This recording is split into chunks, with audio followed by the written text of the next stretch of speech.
والدان در تاجیکستان حق پیدا کردند که کار فرزندان خود را در شبکه‌های اجتماعی زیر نظر داشته باشند. پسری 16 ساله مرادعلی نظرов ساکن 48 ساله شهر دوشنبه در نیم ماه 26 نوار اصول تیرپرانی از سلاح نوعی اسنایپر را در اینترنت جستجو و تماشا کرده است.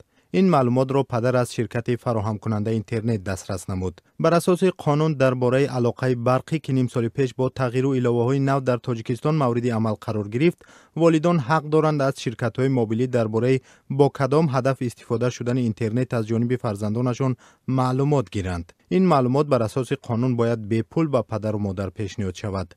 مرادعلی نظرов که دانشگاه را با اختصاص آموزگاری فنی پداگوژیک ختم کرده، حالا در یک سازمان جمعیتی کار میکند، از کمترین نفران است که از این قانون استفاده نموده است.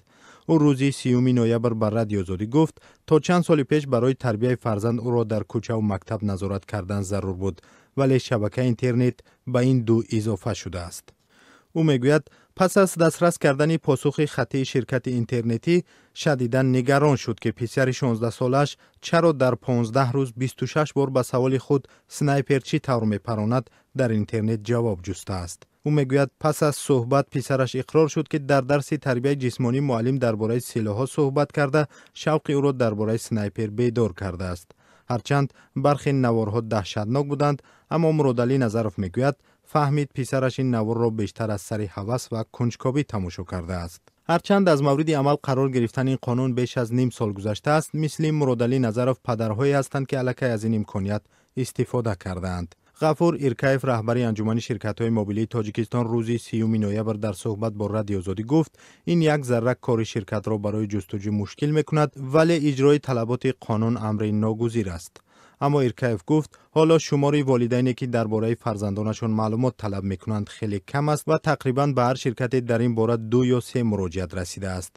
ایرکایف میگوید قانون تازه مورد عمل قرار گرفته است و ساکنان هنوز درست صرفم نمیروند. خالق نظر جمعه سخنگوی شرکت بابیلون روز 30 نوامبر بر رادیو آزادی گفت حالا مراجعت در این مورد بسیار کم است. او گفت شرکت آنها به نابالغان در اساس عریضه پدر و مادر سیم کارت برای استفاده اینترنت میدهد. سیم کارتی که به نام فرزند گرفته می شود، در آنجا نسخه پاسپورت پدر و مادر هم گذاشته می شود که مثلا برای گرفتن همه سیم کارت و همه والدینش مراجعت کردن. چون خود فرزند نابالغ حقوق خریدن سیم کارت ندارد. حتی اگر شناسنامه داشته باشد هم به نام هوای ولی همون والدینش میگیرند. در او هم نسخه شناسنامه خودی مثلا همون بچه می شود یا شهادت نامش هم نسخه شناسنامه پدر و مادر.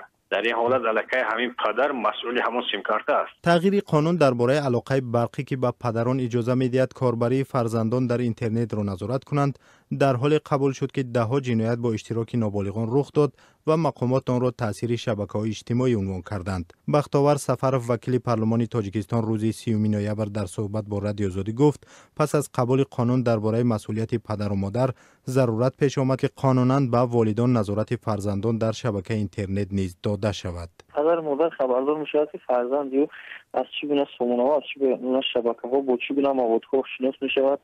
سر کار دارد پروفیلاکتیکای پیشگیری خوب کنی، پروفیلاکتیکای پیشگیری تربیت نادرست، پیشگیری وابستگی کودکان نابالغان با ایدئولوژی اکستریمیستی و تروریستی داشته. اون همچنین در بازی‌های خاطر زورآوری داشته، بازی‌های پنگ تلقین کننده زوری، دهشت، وحشت همه پیشگیری می‌کنه در مجموع. در تاجیکستان بیش از 3000 کاربر اینترنت ثبت شده است که بیشتر آنها جوانان هستند. آنها اساساً از اینترنت تلفن‌های موبیل استفاده می‌کنند.